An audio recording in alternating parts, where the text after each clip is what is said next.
আজকে একটা বিশেষ কাজ প্রক্রিয়া চলছে, সেটাও দেখাবো কি কাজ হচ্ছে। আগে মাকে দর্শন করে নিন। মায়ের ভক্তদের জানাই সব থেকে আজকে একটা বিশেষ কাজ হচ্ছে, সেইটা আমি কি কাজ হচ্ছে ডেমো দেখাবো। আজকে একটা মাঙ্গলিক কাটানোর অনুষ্ঠান চলছে। দেখুন এই ছেলেটির কি কি উপকার পেয়েছে এ মন্দির থেকে এসে, সেইটা জানাবে। তা কি কি উপকার পেয়েছো তুমি এই মন্দিরে এসে? এই মন্দিরে এসে কি কি উপকার পেয়েছো? এই মন্দিরে এসে আমি জোর করে। এই মন্দিরে এসে আমি যে উপকারটা পেয়েছি সেটা হচ্ছে আমি আমার সাংসারিক জীবন অনেক ঝামেলায় পড়েছিলাম, সেই থেকে মুক্তি পেয়েছি মায়ের কাছ থেকে। আর কি?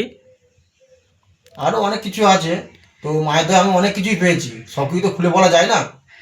যাক, দেখলেন যে মায়ের কাছে এসে এই কিন্তু নিরাশ হয়ে ফেরেনি।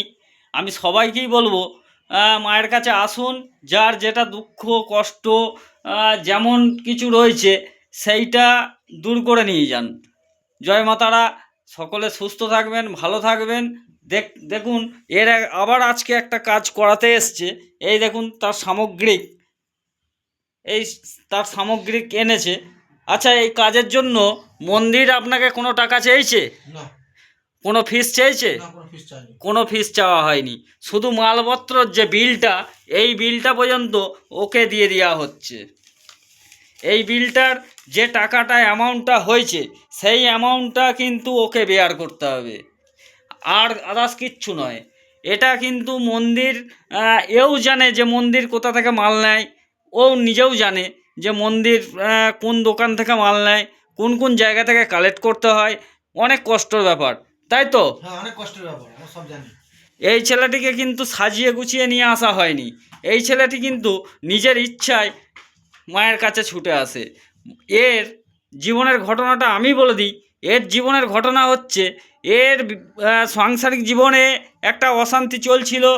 এর যে স্ত্রী ছিল সে একে ডিভোর্স দিতে চাইছিল না।